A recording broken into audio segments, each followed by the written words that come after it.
কিয়ামতের দিন লোক দেখানো ইবাদতকারী বা রিয়াকারীদের বিচার অত্যন্ত ভয়াবহ হবে। রসূলুল্লাহ সাল্লাল্লাহু আলাইহি ওয়াসাল্লাম বলেছেন, কিয়ামতের দিন সর্বপ্রথম একজন শহীদ, একজন আলিম এবং একজন দানবীরকে বিচারের জন্য আনা হবে। আল্লাহ যখন তাদের জিজ্ঞেস করবেন তারা কি আমল করেছে, তখন তারা বলবেন যে তারা আল্লাহর সন্তুষ্টির জন্যই জিহাদ, ইলমচর্চা এবং দান করেছে। কিন্তু আল্লাহ বলবেন, তুমি মিথ্যা বলছ।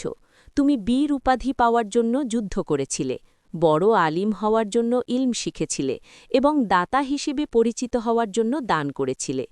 আর দুনিয়াতে তোমাদের সেই প্রশংসা করা হয়েছে। এরপর নির্দেশ দেওয়া হবে এবং তাদের উপুর করে টেনে হিঁচড়ে জাহান্নামে নিক্ষেপ করা হবে। সহি মুসলিম ১৯০৫। লক্ষণীয় বিষয়, নিয়ত পরিষ্কার না থাকলে বড় বড় আমলও বিফলে যায়।